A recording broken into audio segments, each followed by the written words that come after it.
Hey, I'm Mike O'Dowd with USCCA. I'm here today with Cameron Fath with Defense Strategies Group, and we are going to be running some high-speed 2011s. We are super fortunate today. Portside Munitions in Huntington Beach have loaned us out a few different models. We have a Fowler Vanta 9, tricked out with everything on it, including the new RMR, which is a raised, wider field of view red dot.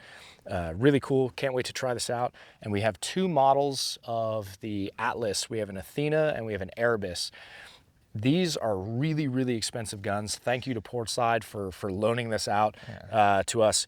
You have to understand the cost of these guns is because of the precision, like handmade bodies, and quite frankly, they're hard to get. There's limited output on, from the factories.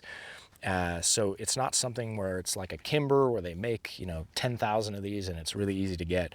In California especially too, if you guys are in Huntington Beach, check out Portside Munition because these guys are selling some really, really cool stuff. The Erebus, what's the difference in the Atlas between an Athena and an Erebus? To the common man, these might look like very similar pistols, and they are. Like, speaking of the frame, they're both two-piece lowers, steel frame, which gives it good weight that helps reduce that recoil and keeps everything really in your hand nicely while shooting. However, the biggest differences between these two models are going to be an integrated compensator, right, and then barrel length. As an integrated compensator, as you can see, when I rack this, you have that compensator on the end, right? What this compensator does for people that aren't familiar is it's going to be redirecting the gas that is produced when the round is fired, right? So typically when you have no cuts in your barrel, you just have a standard barrel with a crown, all gas is expelled forward.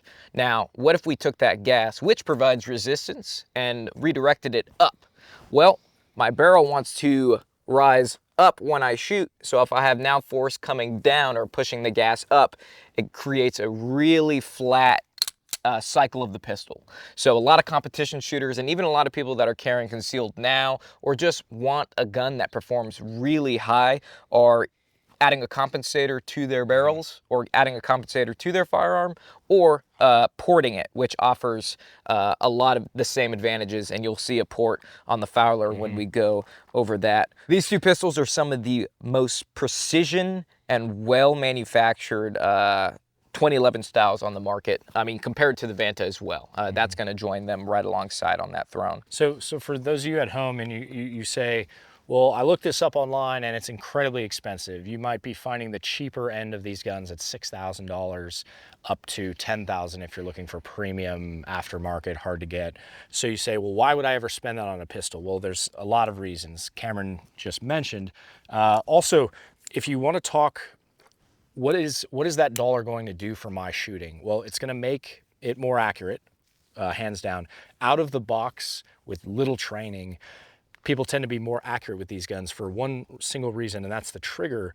The trigger was zero slack. So when I pull that trigger to have literally zero slack, it just pulls and breaks. That mitigates people's flinch response, which is very common in normal shooters. So a normal shooter picks up a gun like this and finds that they're not missing, or if they are missing, it's very, very minimal compared to like a Glock or a SIG, something with a lot of slack in it. So the trigger job alone on these guns makes people more accurate shooters right out of the gate. Second, the friction in the action, it's almost non-existent. Like one pinky here pulling this back. Like you don't get that when you're using factory guns. You don't even get that on the high-speed 1911s. It's still going to be harder to pull back. This is insane how frictionless that is. So what does that mean to you as the shooter? Well, when there's low friction, that means you don't have as much force going against when the round's fired and the slide goes back. There's almost no resistance and it doesn't shake your hand, it doesn't wobble. So you can almost just stare through the sight without it being affected and not lose your sight picture, and you can keep firing faster and faster and faster than all the other things that Cameron had mentioned. These guns are very much designed for competition. They do have models like the Athena that are more for everyday use, everyday carry, but even that is a high performance machine. So that is why you're spending so much money on these. It's because it's a different class. Formula One, driving like your street hot rods and things like that, just a different class of engineering. We are going to shoot the crap out of these things today and find out which ones are the top dogs and also how fast we can get these split times, because that's one more thing with that short stroke trigger. The split times on these are so much faster than your Glocks and your SIGs. We're gonna find out today how fast we can actually go with these. I'm very excited. What we're gonna do is we're gonna test out a baseline first. So we're gonna shoot the 1911, see how fast our cadence is, and it really just generally talk about like our experience with the 1911 and then move over to the 2011. So you get a direct comparison of the old tech to the new tech. Who's gonna go first? I don't know, let rock, paper, and scissors decide. Did you chalk your hands? Of course, today's about speed. All right, ready? On shoot. 1, 2, 3, shoot. 1, 2, 3, shoot. 1, 2, 3, shoot. 1, 2, 3, shoot. 1, 2, 3, shoot. The reason why I beat you is because we think alike. I knew exactly what you were gonna do. All right, so first one, we're gonna shoot a Nighthawk Custom. This is a very popular 1911 manufacturer, 10-round magazine, 45 ACP. All right, let's see how fast I can run this baby. You got me on time? Let's do it. Stand by. I got a 0.18 and a 0.19. Oh, I got a 0.17. One of the split times was 0.17. So mostly 0.8, 0.18, 0.19, and then a 0.17. 0.19, 0.18, 0.19. What we're finding is for Cameron to go full balls to the wall, missing a couple rounds, I got a 0.17 on one of those splits, but then to keep it consistent at the 0.18, 0.19, that was like 90% hits, I feel like. Yeah, that was good. I mean, but this gun's rocking at speed, right? As fast as I can physically work that trigger with me getting decent accuracy on it. You have no confirmation of sights, right? You have nothing, just the will to hold on to this thing and run the trigger. Difficult to control at speed. Yeah. And that has to do with that 45 round. I mean, you're talking about, compared to a 9mm, which these 2011s are gonna be chambered in, we're talking moving so much more mass, and not only so much more mass of the projectile, but a wider powder load because that casing can accommodate more. Yep. Right? So you just have a bigger controlled explosion in your hands. All right, let's show you how it's really done. That buzzer.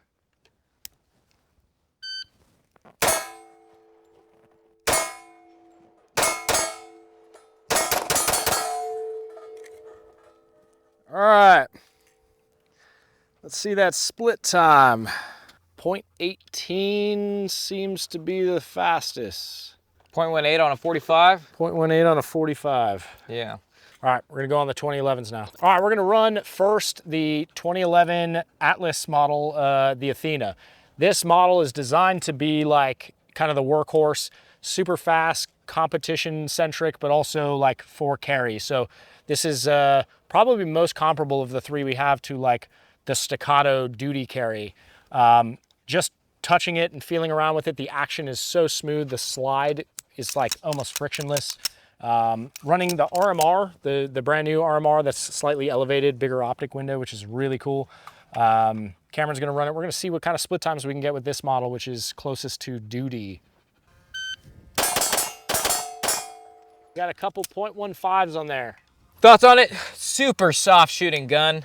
I mean, as far as like the actual speed at which I can move my finger, I was a little so used to that 1911 having to grab so hard on it, which slowed down my trigger finger movement, because when you're really tight, you can't move your finger as fast. So that takes a little bit of getting used to. Same feeling of the gun. Actually, I really like the grip on this, the two-piece grip. They added these almost wedge-like surface that has a really aggressive, almost like knurling on a barbell. Yeah. And it comes out just enough to where it like kisses my palm, and it fits really well, and I feel really stable in my hands, like the gun's not going anyway.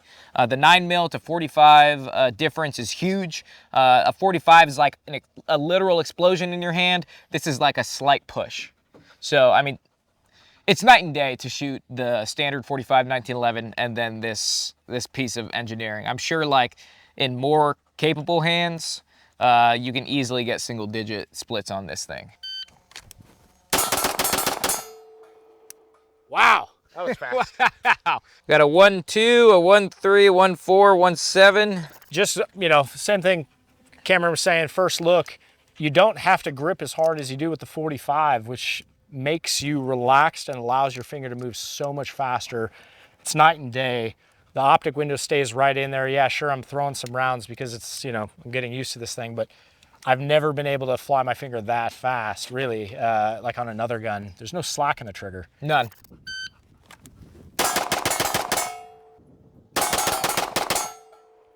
All right, let's check this out. First round, we had a second round split, 1.7, 1.5, 1.4, 1.4, 1.7, 1.4, 1.7, 1.3, 1.9, 1.4.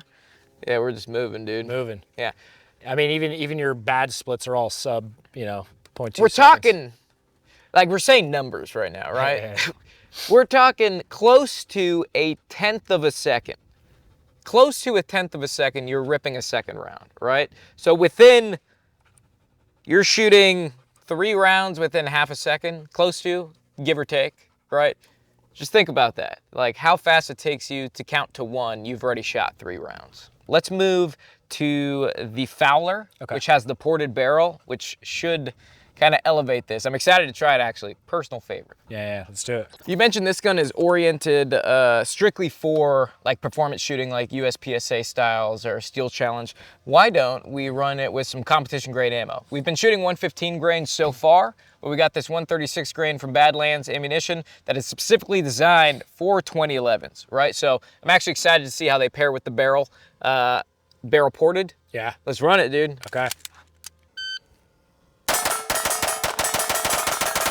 Woo! All right, so we got a 0.12, a 0.13, a couple of those 0.14s, 1.5, 1.4, 1.5, 1.6, 1.5, 1.7, 1.6, 1.2, 1.3. Oh my Lord, that is awesome. There was some quickness in there. There was, Yeah, that the ammo definitely makes a difference. I mean, it's just like, we mentioned how you actually have to relax to shoot faster, right? Everybody thinks like, oh, the quicker I need to shoot, the more aggressive I need to be because the recoil is gonna rock me. Quite the opposite. I actually had to tell myself to relax my grip. Yeah. I was like, relax. The knurling is so grippy that I feel like I could just hold it loosely like I would carry like a can of Coke in my hand or something with both hands. I like the way you shake my hand. Yeah, it's very limp-wristed. Yeah, but that's why you gave me the job. I appreciate it. So this was magnificent. The porting keeps it so flat. If you've ever shot a red dot, you're used to that recoil impulse where, you know, some people have a difficult time reacquiring the dot to then re-engage, right? The dot never leaves the window the entire time. It's making a very small red streak, as we call it in the red dot world, right? But like, the dot doesn't move, which is crazy since it's slide mounted. We had a 1.6, 1.2, 1.7, 1.3. Okay. So we're pretty quick. Still quicker than the last one. Yeah, let's rock it again. Shooter ready. Stand by. Nice and relaxed.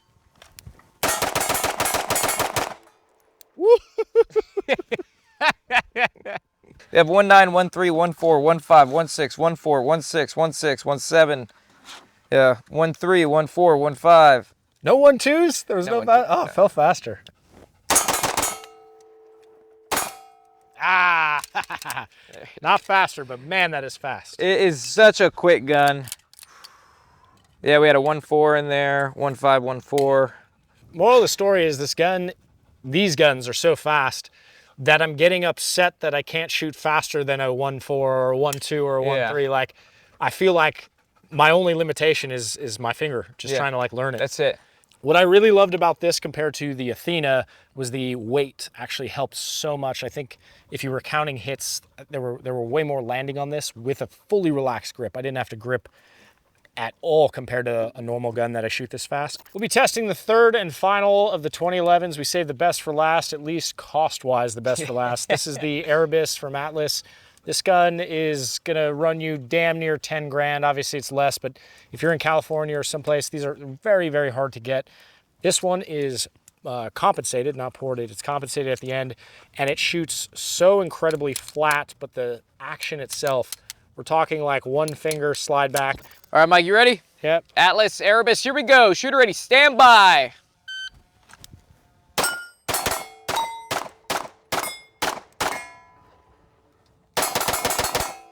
There. 1-8, 1-4-2, 1. That's when you're doing your rack. 1-8, 1-3, 1-6, 1-4, 1-3, 1-8, 1-6, 1-4. A lot of 1-3s. A lot of 1-3s in there. Okay. Just cook it with Crisco, dude. Give me that thing. Very, very fast. I'm kidding. What did you think? First impressions. Compared to the Fowler and compared to the Athena. By comparison to the Athena, this is just like the next level up, obviously. It shoots flatter. It feels like it's just gliding from one shot to the next. You don't really lose that sight picture. Yeah.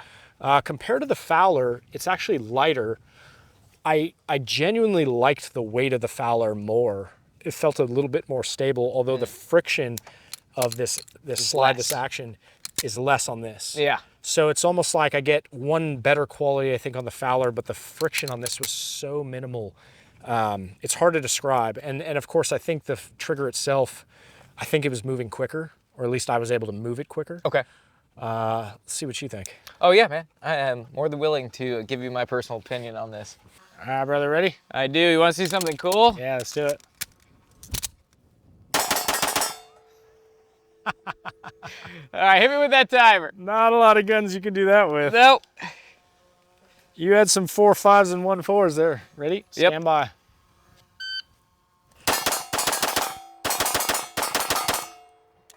We got 1.9, 1.4, 1.4, 1.5, 1.4, 1.4, 1.4, 1.6. Consistent 1.4s.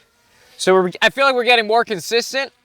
The act of squeezing your trigger at speed or as fast as you can, I think is a new skill set that I haven't pushed my limits that fast. Yeah. Something about the 2011 that people forget is it is a different class of shooting. So the average guy upgrades to this and he becomes a slightly better shooter, at least better at certain skill sets. Obviously not a better shooter, but they get faster times. They get more accurate at greater distances. So I have a lot of people who come train with us and they do not train enough, but then they pick up one of these and they go, oh, I'm pretty good. And it's like, well, hold on a second there. If you compare yourself to your Glock or your revolver or some more outdated, older equipment, yes, you will do better, you will perform better, but now it's in a category of its own. So if you're running a 2011, now you have to hold yourself to new standards, new time standards, new speed standards for draws, new speed standards for cadences, and then accuracy standards. Now what at 25 yards might be an acceptable grouping shooting fast with a Glock is now down to here. So it is a different category for those of you at home. It'll set you up, but you can't compare apples to apples. How to summarize this day, probably the most fun I've had on the range in a long time, and I'll tell you why. These guns rip. And I really hope that Portside or Atlas or Fowler decide that they want to gift us these. Absolutely. Because of our great performance today. But in all seriousness, these are phenomenal pistols. They make you shoot more accurate at further distances. They are faster shooting guns than their predecessors, and they are much more manageable on the recoil than their .45 caliber predecessors. Couldn't agree more. What an amazing piece of engineering these guns are.